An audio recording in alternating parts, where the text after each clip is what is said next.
Hello, I'm Martin Leifeld, and I'll talk with you today for a few minutes about a experience you're sure to have in working with donors over time. I call it the preemptive strike.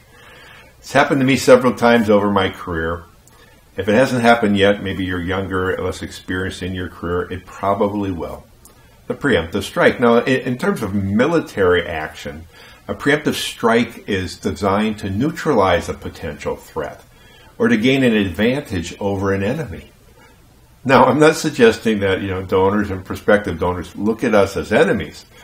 But, maybe we are a potential threat in some respects in the sense that they have complicated lives, their finances are complex as well, they have many commitments. What we may be coming to ask of them will have ramifications, repercussions in their life, and they're going to have to, it has consequences, real consequences, and they may have some apprehension, some concern, some nervousness.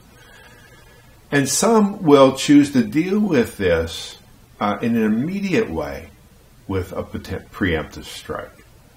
And what I mean is this. Imagine the donor welcomes you, you've made an appointment, he or she welcomes you at the door, invites you in, you're all seated, very gracious, big smile on his or her face, and they say, we're so glad you're here. We've spent so much time talking since we saw that we would have an appointment with you about what a great organization you have. And we respect it. We're proud to be associated with it. And so we thought we could save us all a lot of time and energy here. So we have something for you. And they reach across, right? And they give you a check. You look at it. $5,000. Well, if you were there to ask for $1,000 or $2,500 or $5,000, hey, all right, fantastic. But if you were there to ask for $100 or $250,000, well, there's a little bit of a gap between the two, right? So I remember the first time this happened to me. This was nearly 20 years ago. And the donor had this check. It was several $1,000s. I was at his office, and I was completely flustered. I didn't know what to do. I thanked the donor, and he was on his feet almost immediately. I said, I so appreciate this. This will be helpful. I'll tell the bishop, and there are some other things we hope to talk to you about in the future. And I kind of bumbled, mumbled, stumbled, fumbled my way out the door with a check for a few $1,000s, but not having accomplished anywhere near what I had set out to do for that visit that day. So now I've learned to handle this differently. The donor presents a check for $5,000.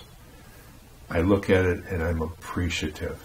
Thank you so much for this $5,000. What a terrific gift, an indication, in fact, indeed, as you said, of your interest and commitment to our organization. I very much appreciate it. And I would take that check and put it down between me and the donor or donors.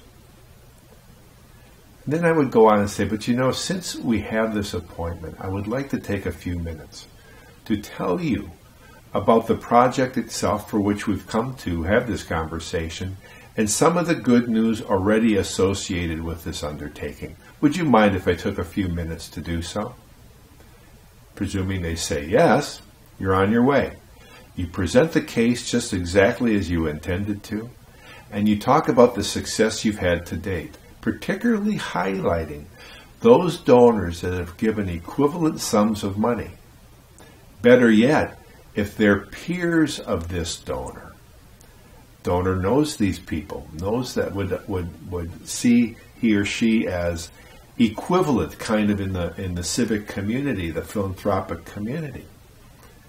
So then when you get to, so what we're hoping to do is have a discussion with you today about a commitment of $250,000 as John and Jane have supported, and Mike and Angela have supported. Would you join them? I know you know them.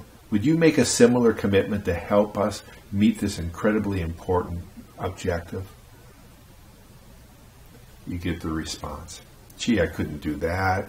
We thought really $5,000 was more what we would be prepared to do today. And then you respond with something like, well, suppose we were able to create more time for this. Maybe even a number of years, 3, 4, even 5 years. If you had up to 5 years to fulfill this kind of commitment, would you give this serious consideration?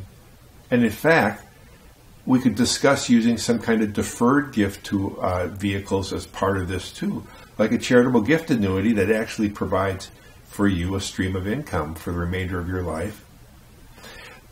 Would you be willing to give this serious consideration? And then you go from there. So rather than be, having the conversation preempted by this generous donor, you press on with the very intention for which you are there. You make the ask. You do the best you can, and then what happens.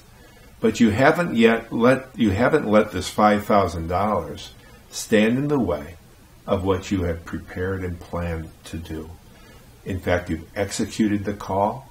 You've cleverly overcome what I guess you could call an obstacle, a $5,000 obstacle, in order to have the conversation for which you set out to do. Have you had this experience? I'd like to know about it. Go to the forum and share your thoughts. Are there other suggestions, techniques that you've used that might be more helpful, maybe more gracious than what I've suggested here today? Share that with our community of learners too. Thank you very much for listening. I certainly appreciate it.